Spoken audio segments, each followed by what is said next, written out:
8 Ballon d'Ors, 2 World Cup golden balls, 1 Copa America, and the absolute, eternal, and indisputable glory of being a world champion.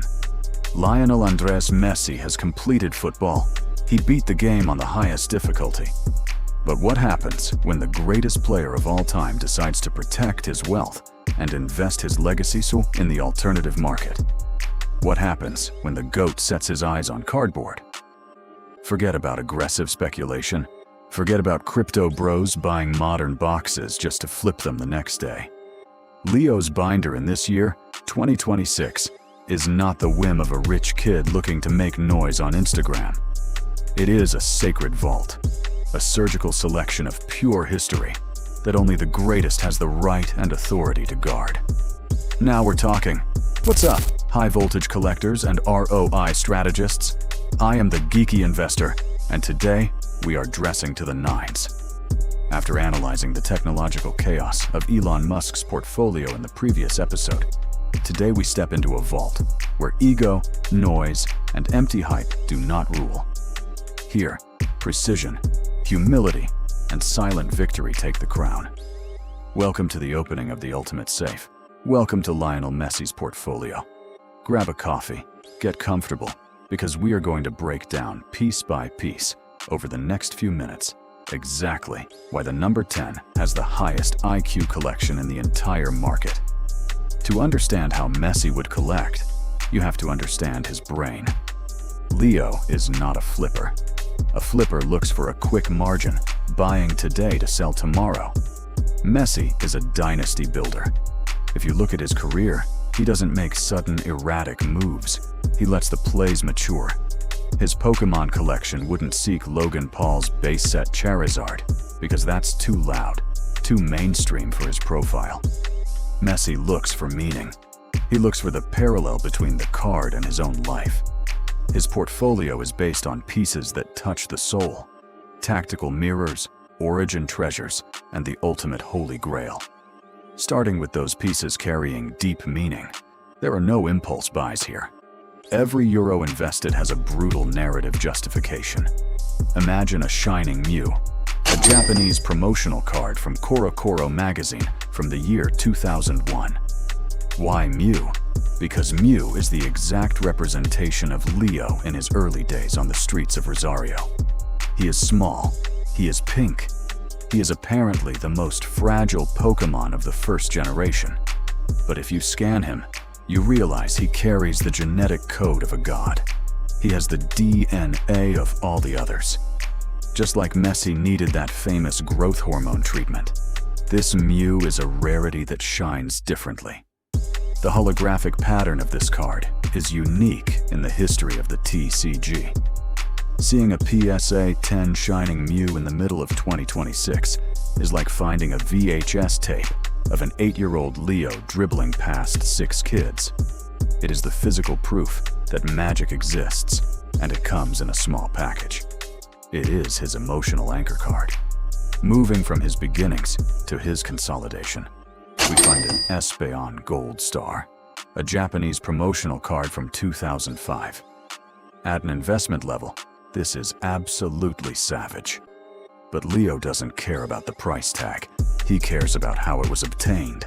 To get this Espeon back in the day, having a Sheikh's bank account wasn't enough. You had to play. You had to accumulate over 50,000 experience points in Japan's Daisuke Club. It represents constant effort and a low profile. Espeon is a psychic-type Pokemon. It reads the future before it happens. It is exactly like Leo scanning the pitch, spotting the gap for a millimeter-perfect pass before the center back even knows he has to defend it. This card is understated, boasts an unbeatable technical elegance, and is the perfect safe haven asset. But I know what many of you are thinking. Geeky, modern stuff would suit Messi too. And you would be right in one very specific case. Jepai and Cleffa and Igglybuff GX alternate art from Cosmic Eclipse. Messi is, above all else, a family man.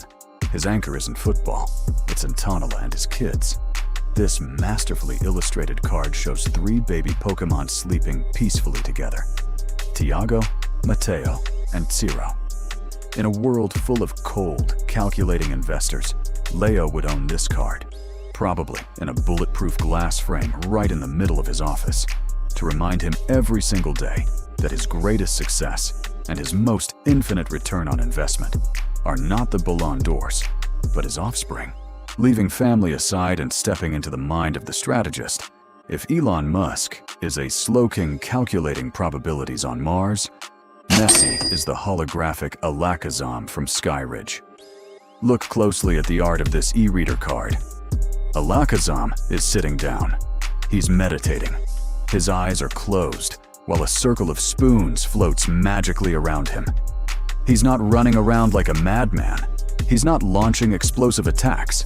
He's controlling the entire battlefield telepathically. This is Messi in his mature stage. The 2026 Messi, the one who walked the pitch in Qatar. The press used to say Messi doesn't run, but that's a lie. Messi scans. He walks, observes everyone else's positioning, calculates the variables with a 5,000 IQ. And when he opens his eyes, he delivers a 40-yard pass, and the game is over. This Skyridge card is the mirror of the alien who sees football in 4 dimensions. Of course, every great high-net-worth collector has sealed pieces. It is the ultimate expression of discipline, having the temptation to open history, but deciding to preserve it instead. As an investor who values origins, Messi wouldn't have an American-based set box. That's what all the LA YouTubers have. Messi would have a sealed first edition Japanese Neo Genesis booster box from the year 2000. Neo Genesis represents the new beginning, the expansion that balanced and refined the game. Owning this intact box is the football equivalent of legally owning the center circle of the turf from the Lusail Stadium. It is a cult object. Messi would enjoy the immense pleasure of knowing that inside that plastic, the gods of Johto sleep under his absolute protection. And so we reach the crown jewel, where we separate the spoiled millionaires from the immortal legends. Any millionaire can go to an auction and buy a Pikachu illustrator. That only proves you have money. But Messi is a competitor. Messi would have the #1 trainer from the 1999 Tropical Mega Battle. This card couldn't be bought in stores or pulled from booster packs. It was earned. It was only awarded to the absolute champions. For a man whose chest is heavy from hanging medals, owning a card that literally has the concept of #1 champion printed on it is the only valid way to understand high-end collecting. Having this Pikachu holding a golden cup in his display case carries the exact same energy as his historic photo kissing the World Cup in the Black Bisht. It is the absolute validation that there was no one above him. Ultimately, Lionel Messi's collection would be the most stable and bulletproof in the world. While others chase fleeting hype, Leo bets on absolute scarcity and untouchable trophy cards. His vault is a perfect retaining wall against inflation, proving that true wealth is held in silence. And speaking of shielding your capital and making smart moves like the number 10, there is a non-negotiable principle we must always apply. Collectors, what do you think of this masterful selection for the GOAT? Do you think he's missing a specific Pokemon that represents that golden left foot? Let me know everything in the comments. And now, the decision is yours for the next episode of Vault Investigation. Do you want us to analyze the competitive aggressiveness of Cristiano Ronaldo, the attention retention empire of Mr. Beast, or the dark and alternative aesthetic of Billie Eilish? Smash that like button, subscribe if you want to keep dominating the market, and remember, collecting is like a World Cup final. You can have the best lineup, but if you don't know the meta, you are out of the game. I am the Geeky Investor. See you at the next auction.